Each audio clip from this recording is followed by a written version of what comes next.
Unit 6, Lesson 4, 6.8, Electromagnetic Induction.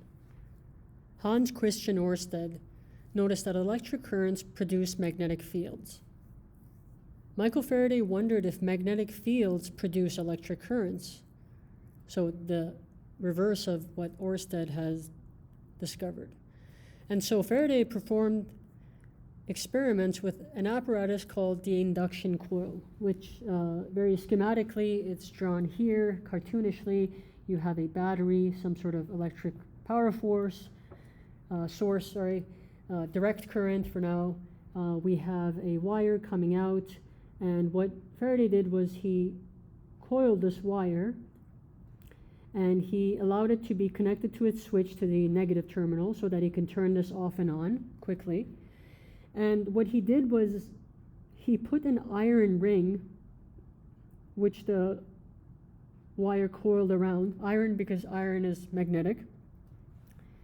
And on the other side of the ring, he coiled another wire, one connected to a galvanometer.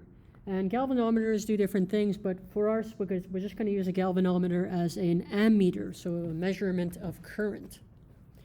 A direct current source, like a battery, is connected to a coil, and when the switch is closed, the current creates a magnetic field in the coil. So as soon as you close this, there is a closed circuit, so we have charged particles moving. And as you know, as charged particles move, they create magnetic fields, and this is a solenoid of type. And the magnetic field created by the solenoid of type is then carried through this iron ring, because iron is magnetic and it can allow magnetic fields to penetrate it. And so in a sense, he's using the magnetic field created here to have this iron ring become magnetic and carry the magnetic field. And in turn, the iron ring induces a current, in other words, creates a current in this other loop, okay? So what we're doing is we're using electricity to create a magnetic field in here, and then we're going to use that magnetic field to recreate electricity in this wire. So whatever we did in this part of the schematic, we're going to redo on that side just by playing with the interchangeability of electricity and magnetism.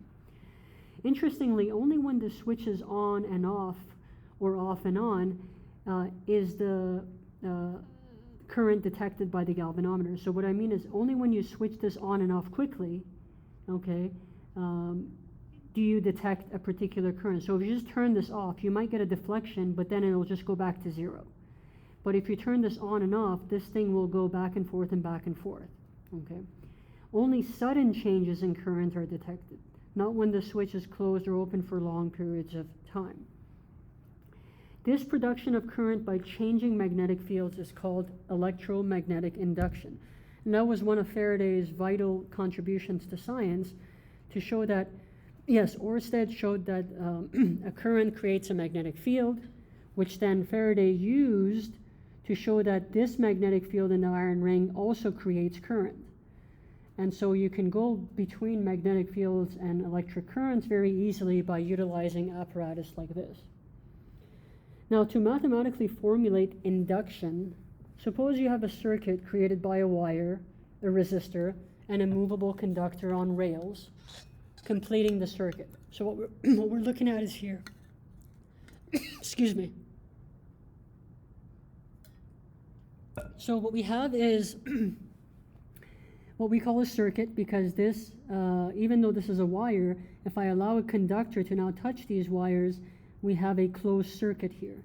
And I'll put a resistor here as well, because we're going to be measuring voltages and using Ohm's law. So what's interesting is that this conductor is movable, so it could be on wheels, so it could go that way or this way, okay? Now, I remind you of the way we draw magnetic fields into the page with X's and out of the page with dots or O's.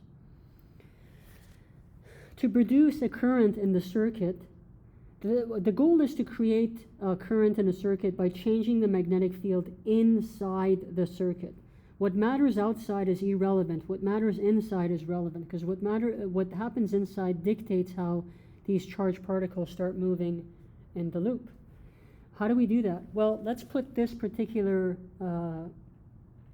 device inside an external magnetic field, in this case going into the page. So suppose you have a magnetic field going into the page by bar magnets, let's say, and you now put this loop of wire inside the magnetic field. If you do nothing, nothing happens. Okay, but what you can do is now take this movable conductor and actually push it away, roll it on the wheels along this rail.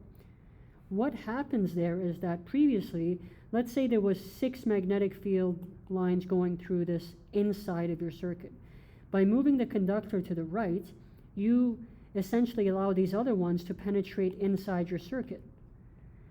Therefore, the magnetic field inside your circuit has increased. If the magnetic field has changed, in this case increased, a current will be induced. A current will be generated. So all of these particles, these charged particles making up this wire, will start moving because they have a different number of magnetic field lines generating or penetrating, inside the circuit. So if you move this to the right, stuff starts moving around. It's almost like magic. But if you rethink about this, the fact that we opened and closed the switch was resulted in current changing. When current changed, magnetic fields change. When magnetic fields change, current was produced. So in the same sense, magnetic field changed, so current is produced. Okay. Now, there are 2 questions that arise. So the first question would be, okay, well, that's nice that current is induced. First, what direction is the current? Is it counterclockwise or is it clockwise? That's the first question. Second is, how much current is induced? So one deals with direction and the other with magnitude, because all of these things that we're dealing with are quantities that have direction and magnitude. The first question was answered by Emil Lenz. Okay. Emil Lenz formulated what is now called Lenz's law. And it goes something like this. The direction of the induced current is such that it will create a magnetic field that opposes the change that produced it. Let me read that again. The direction of the induced current, so these red arrows, is such that it, being the current, will create a magnetic field that opposes the change that produced it. Okay, so let's take that slowly. When we increase the magnetic field inside this loop by moving this movable conductor, the particles in this circuit started moving. But we know when charged particles move, they create their own magnetic field. We knew this from previous lessons. So Lenz's law says that that magnetic field that is created by the moving charges will oppose the change, the extra in this case, that was added in order to produce the current. So it's almost like a circular kind of explanation. This current was produced by the fact that the magnetic field was increased. Therefore, Lenz tells us that the current direction will be such that it will oppose this change. Okay, what do I mean by that? In this scenario, I had magnetic field lines being increased into the page. Therefore, Lenz says, whatever happens, whatever direction this is, it better go to undo this change. So you apply the first right-hand rule, which says, grip the wire, curl your 4 fingers in the direction of the magnetic field. In this case, the magnetic field produced will oppose, which means it will go out of the page. Your 4 fingers gripping this wire will grip this way. And when you do, your thumb points in the direction of the induced current. So try that on your own. Imagine you're gripping this wire. You could hold a pencil up to your screen, grip the pencil, and have your thumb point in the left direction. You could do that at any point along this loop. You could have it here. Grip your fingers so they go under. It's hard to draw this. They go under the loop and over. So you go under here and over. Those are your fingers. Your thumb will point in this direction. That will be the direction of the induced current. Okay. So let me reread this explanation for you. In the above figure, as the rod moved, the magnetic field going into the circuit increased. By Faraday's law of induction, which will be the answer to question 2, which we'll come to shortly, this will induce a current. Then by Lenz's law, the induced current will be in the opposite direction of the increased magnetic field. Thus, if we use the first right-hand rule and grip the rod, this one, remember you can grip it anywhere, our fingers point out of the page inside the circuit, so to overcome this change, and your thumb points along the direction of the induced current. Therefore, in this case, anywhere you grip the circuit, there will always be pointing, in this case, counterclockwise. So the induced current in this case will be counterclockwise. And we're going to return to this movable rod in a minute. Let me give you some more examples of Lenz's law, because it's one of those things that will take you quite a bit of time to get your head around. It might be frustrating at first, but once you get it forever. It's kind of like riding a bicycle. So just give yourself some time, have some patience, and we'll get through this together if you practice. So here I have a different scenario. I have a permanent magnet, remember north to south magnetic field lines. I now have a solenoid that's empty on the inside, and I attach a galvanometer. So this will tell me the measure of current. Okay. And remember that only changes in magnetic field induce current. Remember the switch here, only when it was on and off. So only when there was sudden changes of current that will induce a magnetic field inducing a current. So for the setup above, let's suppose that I isolate this and I say, okay, well, let me count. And this is kind of unrealistic, but it shows you the point. So we have magnetic field lines going into this coil. These other ones don't penetrate the inside. So let's say I only have 3 of them penetrating the inside. If I leave this as is, this will register no current. Only when I move this bar magnet in and out, in other words, only when the number of magnetic field lines penetrating the inside of this coil changes, will I have the galvanometer detect any current. So first I'm going to show you a wrong prediction. Okay, so this is wrong. Sometimes it's good to show you misconceptions for you to be able to understand physics. And I'll show you why this is wrong, and I'll tell you the reason. So suppose I call east and west in this way. Right is east, west is left. Suppose I take my bar magnet and move it to the right. Okay. By doing that, there's now more than 3 magnetic field lines entering my circuit, my coil. Therefore, by Lenz's law, the particles that are in this coil will start moving to undo that change, the change being that more magnetic field lines are going to the right. So the particles in this wire will conspire, will work together to create a magnetic field going to the left in order to oppose the increase that went to the right. Now, if you now apply your second right-hand rule, you will see that you have to grip the wire in this fashion, and your thumb will point in this direction. Okay, but that is the opposite of what I've drawn here. That's why this is the wrong diagram. Okay, so what you have to do, take a moment, grip your fingers around, go back to the second right-hand rule if you need to. When you grip your fingers properly, in order to have your thumb pointing this way, you must grip this way, which means the current will be in this direction. Okay. Now, there's another reason why this is wrong. The real reason is because this violates the conservation of energy. So let me read this paragraph from the beginning. Why is this prediction wrong? Notice that if the induced current is clockwise, as is the case here, it would create a magnetic field, and by the second right-hand rule, the magnetic field would be going this way inside the solenoid.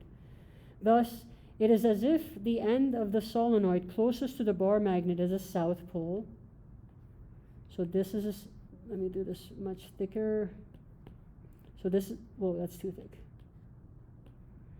So it's as if inside the solenoid, this is south and this is north. Why? Because if I grip my fingers in this way, and using the right-hand rule, the bar magnet, remember, goes from north to south, so inside the solenoid, the magnetic field will be going left to right. But if that happens, that means that this north pole will be attracted to the south pole, and in a sense, this solenoid will start sucking this magnet inside of itself, and it'll shoot right through. Okay, but that would mean that just by approaching a solenoid with a magnet, I can just have it travel through with an initial nudge, and it'll just fly right through. That should bother you a little bit. That should tell you, wait a minute, just by nudging it a little, I can make this thing go inside this and keep moving. Don't I need extra energy to keep pushing this along? Well, you do, and that's why this violates the conservation of energy. After that initial push, no work is required for you to have this object move.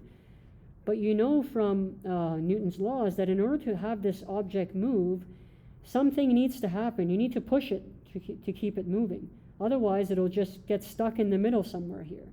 Okay. In other words, no work would be required to slide the magnet inside the solenoid.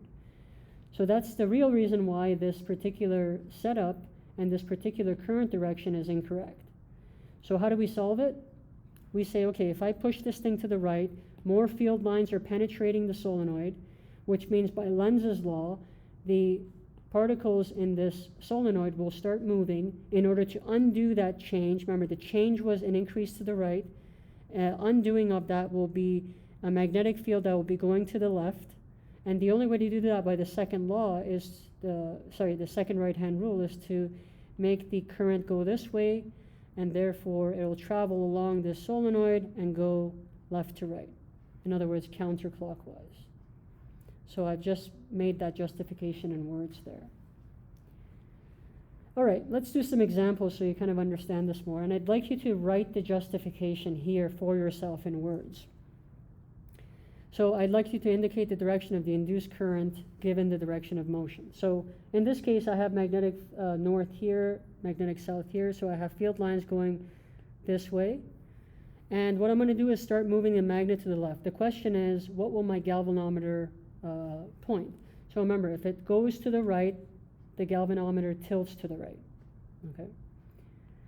So what's happening here is that by moving the magnet to the left, I'm going to decrease the number of magnetic field lines penetrating my circuit. A decrease means Lenz tells us that I must overcome that decrease. How do you overcome a decrease? You increase it in the direction that it was lowered in. So previously I had 3 going this way. Let's say when I move the magnet here, I have only 1 penetrating. Therefore, I'm kind of comically, I'm missing 2 going into the solenoid. In order to have this 2, I must generate a current that allows my magnetic field inside the solenoid to be going to the right. How do I do that? Well, I will have my current, and this will be, so I'll have my current by the right-hand rule, grip the solenoid, go back to the second right-hand rule if you don't remember. I need my current to be going this way, so as it loops around, it does go this way, it does go that way around the loop. So it's hard to draw this, so maybe I'll use a highlighter here. So I'll have my loops going this way, the current going that way, and once I do that, by the second right-hand rule, the magnetic field will be inside going to the right, okay, this way. So take a moment, justify to yourself by moving this thing to the left, I decrease the things going to the right. If I decrease the things going to the right, I must increase the things going to the right, the things being here in the magnetic field. How do I do that? I have to grip my hand around this wire because I want my thumb to be pointing in this direction. Therefore, my 4 fingers have to grip this way, which means the galvanometer will read this way. Okay, so that's what you want to write in your justification. Number 2. Now let's say the magnet is still, and instead of moving it, I'm going to move the solenoid. All right. So by moving the solenoid this way, what I'm doing effectively is I'm allowing more magnetic field lines to penetrate the inside of this loop. Lenz's law tells us that the particles in the conductor, all these particles making up this conductor, will start moving to undo that change. The change was an increase in magnetic field going this way. So I need to create a magnetic field in the solenoid going that way. Okay, in order to do that, I have to grip the wire so that my thumb points in this direction. And therefore, my fingers will curl this way. So my current is that way. That's the direction of my current, and as it's read by the galvanometer. And you'll see that this scenario is identical to this scenario, right? Here I move the magnet to the right. Here I move the solenoid to the left. Whether I move this to the right or I move this to the left is the same. The relative motion is the same. This going to the right and this being still is the same thing as this being still and this going to the left. So that's why the results between here and here are identical. And just as a side note here, this was one of the ways that Albert Einstein formulated what we're going to learn in the next unit called special relativity. The fact that the relative motion of this and this should result in the same exact outcome, the same exact physics. Okay. Number 3. Now I have my solenoid on this side, doesn't matter. I have my magnet on this side, again, doesn't matter. All I have to concentrate on is the magnetic field lines. This time, remember, it goes into the South Pole. So initially I have, let's say, 3 lines going to the right through the solenoid. Okay. By moving the magnet to the left, guess what? I'll have more things going through the inside of the solenoid. Therefore, by moving this to the left, my magnetic field inside the solenoid has increased to the right. More things are going to the right. Lenz tells us that the particles will move to undo that. So in a sense, I want my thumb to be pointing in this direction because I need to have a magnetic field going to the left to undo the increase going to the right. Right? If you increase to the right, I have to decrease that increase to the right, which means I have to increase to the left. I talked faster, but if you listen or rewind closely, you'll see that what I said was correct. So how do I make a magnetic field go to the left in the solenoid? I have to grip my fingers this way, and so therefore my current will be counterclockwise. Write that justification here. Number 4, now I'm going to move my solenoid to the left. So suppose I had 3 lines going to the South Pole, in other words, 3 lines penetrating my solenoid to the right. If I move the solenoid to the left, less field lines will be penetrated because this is effectively the same thing as moving the magnet to the right.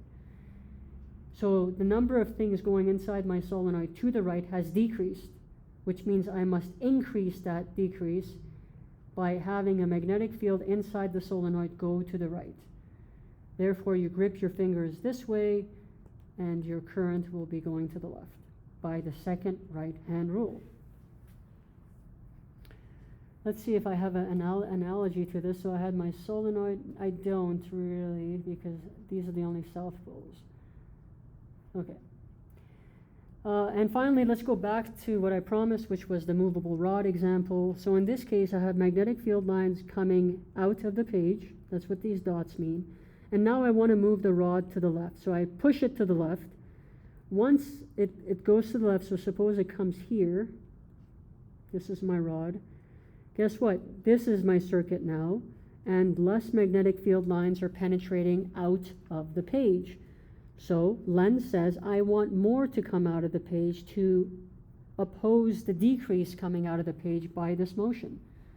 So you grip your rod so that your fingers are pointing out of the page here. I'm going to grip this rod. And so therefore, by the first right-hand rule, that means the current must be going this way. So my current will go this way in a counterclockwise fashion. Okay. So all this has to do with qualitatively understanding the direction of induced current. So we're essentially, all we're doing is practicing the answer to this question given by Lenz's law. Again, this might be frustrating a little bit, and I'm sure my explanations were inadequate or you didn't like the way I explained it. That's okay. I would recommend looking at the extra resources I put online, or just YouTubing this for yourself if you would like to hear other people's explanations, which I'm sure will be better than mine, but that's the way I explain these things. So let me just re-emphasize this case one more time. By moving the rod to the left, I am decreasing the magnetic field lines penetrating inside the circuit coming out of the page. Lenz says I don't want that decrease to occur. I want that original 9, let's say, lines coming out of the page. The only way to do that is to generate my own magnetic field by moving my particles, me being the rod here in the circuit. I'm going to move my particles so that a magnetic field is generated coming out of the page, and therefore we have to go back to the first law. Grip this, your fingers are here, coming out of the page inside the loop, your thumb points in the direction of magnetic field. Same thing here. You grip your fingers so you have your 4 fingers coming out of the loop, inside of it, creating magnetic field lines going out of the page, and your thumb will still point to the left, so this will induce a counterclockwise current. Now, that was all answering the first question, which is, what is the direction? Now, let's move on to what is the magnitude, and this is where we're going to actually come to Faraday's law of induction. Remember, this all was emanating from this particular idea that Faraday had when he wondered, can magnetic field lines produce electric currents? Can they induce currents? So Lenz told us the direction. Let's move on to Faraday, who gave us the amount. Now, in order to investigate the amount, we have to define a new quantity called flux. Flux is loosely defined as the amount of stuff flowing through a cross-sectional area. Okay. So you can imagine that the orientation of a circuit or solenoid with respect to the incoming or outgoing magnetic field lines would affect the total number of fields incoming or outgoing. So if this loop was at an angle, let's say, the magnetic field lines coming through it may be different. Okay, I can't really draw that very carefully. That's why I have a nicer diagram here. So how do I motivate this? Well, as an example, suppose you want to drink water from a water fountain. Just out of common sense and intuition, you would orient the opening of your mouth so that the most amount of water can enter it. Okay. So in order to maximize the amount of water entering it, you orient your mouth in a particular direction. In doing so, you can maximize the amount of flow of water into your mouth. In other words, you maximize the flux, the amount of stuff flowing into your mouth, which is the cross-sectional area. If you deviate from the orientation, less water can enter your mouth. Okay. So here's the formal definition. So 6.9 magnetic flux. Suppose I have my surface here. Okay. And this surface can be, for example, the inside surface here. Okay. Let's look at it a 3-dimensional way. What I want is to have a measure of the number of field lines penetrating this surface, because that'll give me the definition of flux. Now, in order to do that, what we're going to do is introduce what we call a unit vector. Okay. A unit vector is a vector that is useful because it tells us the direction of something. It's called unit vector because it has the magnitude of 1. So all it's useful for is to tell us direction, because whether you divide, multiply, anything you do with a unit vector, since the size is 1, it's as if you're multiplying by 1. So you don't change the quantity, you just it just tells you the direction. So this unit vector will be the unit normal. So it'll be 90 degrees to my surface. So this is 90 degrees. The unit vector in this case will always be 90 degrees to your surface. This should remind you of something. When we did Newton's laws and we had normal force, Fn was always in the direction of the normal, the direction that was perpendicular to the surface. Same idea here. The unit vector here, n, is perpendicular to your surface. Why is this useful? Because now I have a direction of the surface, right? I have a particular vector indicating 90 degrees to the surface is indicated by n hat. So it's a vector, but since it's a unit vector, we, instead of an arrow, we put a little hat on it. So if I have the unit normal here and the magnetic field in the same direction, the angle between these two is 0. Okay. If I have my magnetic field line now penetrating the surface at a different angle, then my theta, which will be indicated here, this will be theta. My theta is between 0 and 90. Okay. Here it was 0 because these two were parallel. Here it's somewhere between 0 and 90. So this could be like the opening of your mouth, and this could be the direction of the water flowing. Okay.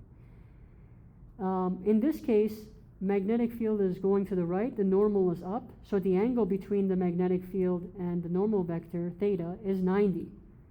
And you look at these three, stare at them for a bit and say, if the B field is representing water, which one of these three scenarios allows me to drink the most amount of water? Which orientation of my mouth? My mouth being the surface of that I've drawn here. Well, clearly this case, all the water is entering your mouth. Okay. This case, some of the water is entering your mouth because remember, the magnetic field is a vector, so it has two components here.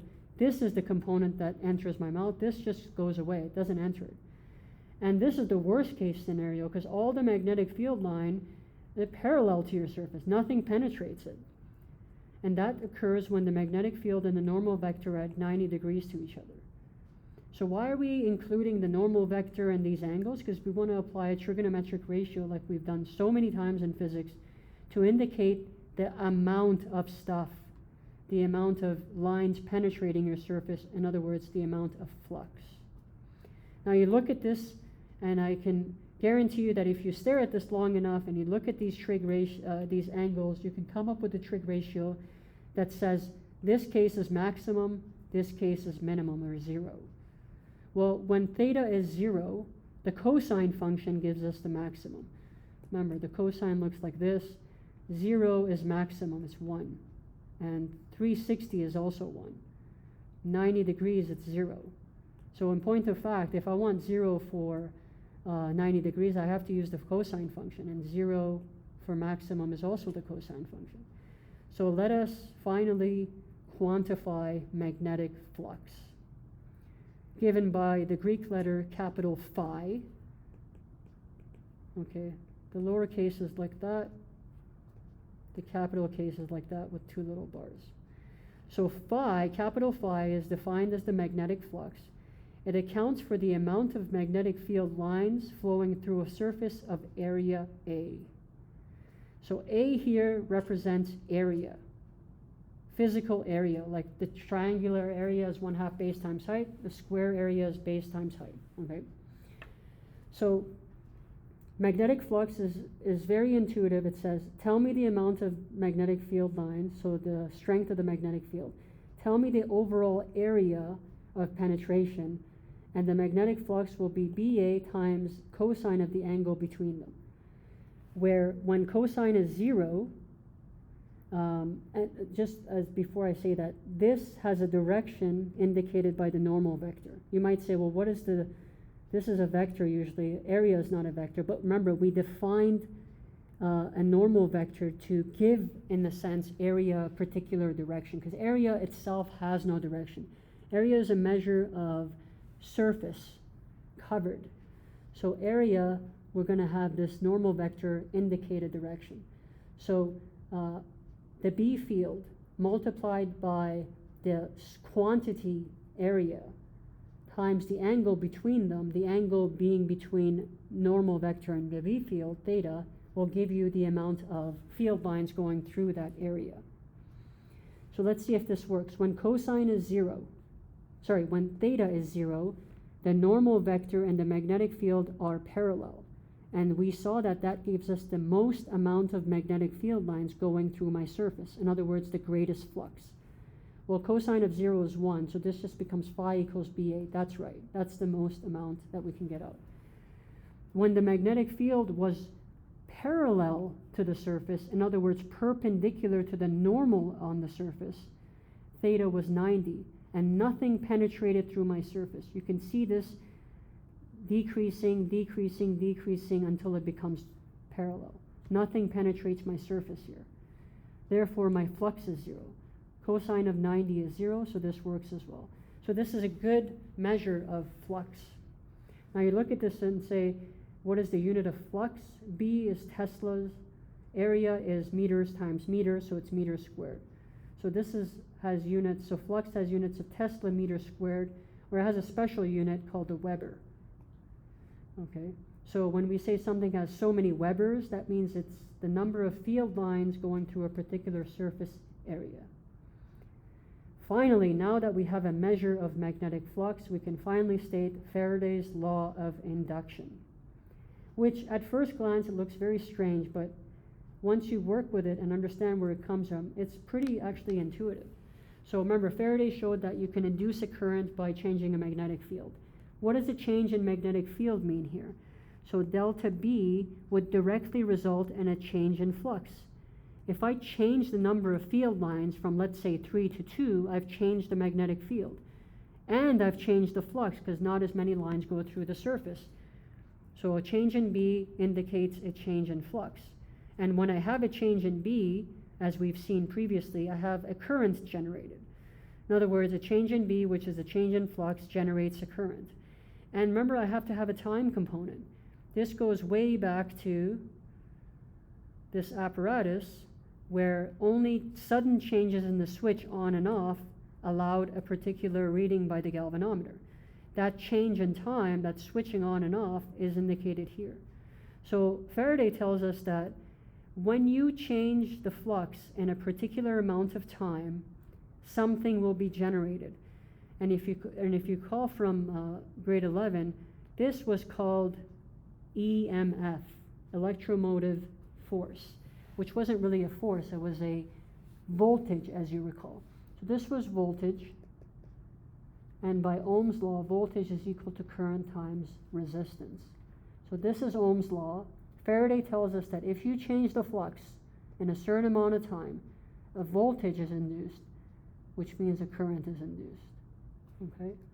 So IR is equal to voltage, which is the change in flux in a period of time.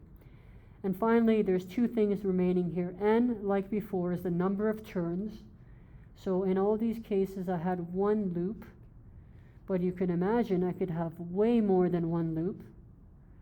So N designates the number of loops. The more loops I have, the more flux I have, because there's more squares here. I have to account the fact that each square has its own current. The more squares I have, the more current. So that N is pretty intuitive. And finally, this negative sign, this is where Lenz comes in. This is all due to Emil Lenz. So all this song and dance we did with the direction of the magnetic field, which was kind of frustrating, but finally we got it to work. All these things where Lenz told us that the induced current opposes the change. Opposes means opposite direction, and we've seen plenty of time in physics where opposite direction is indicated with a negative sign. So Faraday's law of induction not only tells us how much current is induced based on the change in flux, but it also incorporates Lenz's contribution. Okay? So by incorporating Ohm's law, flux, the fact that the thing needs to happen quickly, we formulated what is called Faraday's law of induction. And this law is supremely important in electromagnetism. It's used in essentially every kind of device that deals with electricity and magnetism. And it's one of science's greatest experimenters, giving us a law that dictates electromagnetic induction. Faraday's law of induction says that if there is no change in flux, if nothing changes, nothing is induced. And the faster you change things, faster means shorter amount of time, smaller delta t, the larger current is induced. So smaller amount of time, the faster you switch on and off, the more current is induced. And this law is very wonderful, it's very compact, there's a lot of meaning to it. So we took many lessons A lot of justification just to get to this law. So you can see it's important just from the fact that it took us so long to get to it. All right, let's have some practice with this law. And number one, a square loop of length 0.4 meters is perpendicular to a 2.5 times 10 to the negative 2 Tesla magnetic field. Calculate the flux through the loop. So here we have a loop, and we have, let's say, magnetic field lines penetrating out of the page on it. The question is, what is the flux? So we're just going to take it step by step here. Remember, flux is equal to BA cosine of theta, theta being the angle between the normal vector, which I will draw, well, it's hard to, so imagine that I tilt this square on the side here. The normal vector will be pointing up, perpendicular to the surface. Well, guess what? That's exactly the direction of my magnetic field. Okay, so the angle between N and B here is 0. Cosine of 0 is 1, so I can take it away. So this will just be my usual BA, so it's going to be 2.5 times 10 to the negative 2 Teslas times the area. The area of the square is base times height. That's the base. That's also the height because it's a square. So this is going to be 0.4 meters squared. So I'm going to get 2.5 times 10 to the negative 2 times 0.4 squared, and I get 0.0040 Tesla meter squared, or Webers. That's the flux. And we're going to use flux calculations in order to use Faraday's law of induction. Number two, a circular coil of radius 0.25 containing 550 loops of wire is at 45 degrees to a magnetic field. So just as a quick sketch, here's my loop. Imagine there's 550 loops there, and this angle is 45 degrees. This is my normal vector. That's my magnetic field. That's a terrible drawing. Let me redo it. So here are my loops, okay? The normal vector, the magnetic field, and let's say theta is 45 degrees, okay? The magnetic field starts at 0 Teslas and goes to 1 Tesla in half a second. Calculate the magnitude of the induced current. So now we have to use Faraday's law because we're inducing a current. We've been given time. We've been given the change in magnetic field. So here we go. So EMF, which will be equal to IR.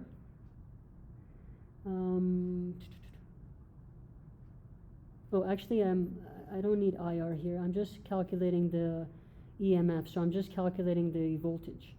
So this is going to be negative N delta capital Phi over delta T. Now, since I only want the magnitude, I can drop negative here, or I can put it there and put absolute value signs, whichever one you like. This is going to be N times delta B times A times cosine of theta over delta T. That's what delta Phi means. So either your magnetic field can be changing or your area can be changing. Either one. You can shrink the loop if you want, or you can increase or decrease the magnetic field. So I remind you what the delta was. This is B final minus B initial. This was B initial. This was B final. This was delta T. So A, area of a loop, a circular loop, is pi r squared, and then cosine of theta over delta T. So this is 550. This is 1 Tesla. This is 0 Tesla. Pi is 3.1415, ... R is 0.25 meters, always in meters. Cosine of theta, theta is 45 degrees, not radians, 45 degrees, and delta T was a half a second. So let's plug all this in. 550 times 1 minus 0, which is 1, times pi times 0.25 squared times cosine of 45 divided by the time, which was 0.5. I get 153 volts, but to two significant digits. That means that my induced EMF is 150 volts. So there's your first use of Faraday's law of induction. Sketches help, and knowing the shape also is important. Number 3, in the diagram below, if the radius of the loop is 0.5 meters and the magnetic field is flipped in the time indicated, so I have let's say I have bar magnets or some sort of external magnetic field first shooting into the page, and then I flip the magnetic field and now it shoots out of the page, dots, in 0.1 second, we know that the current will be induced in the loop by Faraday's law. So I went from 0.25 going into the page to 0.25 coming out of the page. So let me just put a coordinate system. I'm going to call this positive, and I'm going to call this negative. Okay. Since they change direction, I should have a sign here. So in that sense, this will be a positive value, this will be a negative value, according to my randomly chosen coordinate system. This is a circle, so it has that radius, pi r squared. I want to know the induced EMF, so curly E, and the direction of the current, which we'll get by Lenz's law. All right, so we have EMF is, I'm just going to calculate the size of it first by Faraday's law. Same thing here, so we have N is 1 because it's a single loop. This will be delta B, just like here, BF minus BI, pi r squared. They're perpendicular, so cosine is 1 here. So I put all this together and I have delta T. So do this with me. You should get 1 times bracket 0.25 minus negative, because these are opposing. So 0.25 plus 0.25 times cosine of 0, which is 1, divided by 0.1. So I get a value, what am I, oh, I missed my, in my calculation I missed pi r squared. So times pi times 0.5 squared. So I'm sorry I'm not writing this all out. Challenge to yourself to do all this yourself. I get 3.9 volts. Okay, so do that for yourself. You should, according to this formula, get 3.9 volts. And finally, Lenz's law. All right, so we went from into the page to out of the page. So Lenz tells us that I don't want to go from into the page to out of the page, so I'm going to induce a current in my loop so that I get more stuff going into the page. In other words, inside of my loop, there should be magnetic field lines going into the loop. And in order to do that, you need to use the first right-hand rule. You want stuff to go into the page inside your loop, so you want your 4 fingers to penetrate inside of the loop. And when you do that, you should see your thumb pointing in the clockwise direction. So do that. Convince yourself that by the first right-hand rule, you will get a current that is clockwise. So by Faraday's law, we found the magnitude. By Lenz's law, we found the direction. So a very long lesson, a lot of things involved. Read the lesson again. When you do, you should hopefully be ready for practice number 27.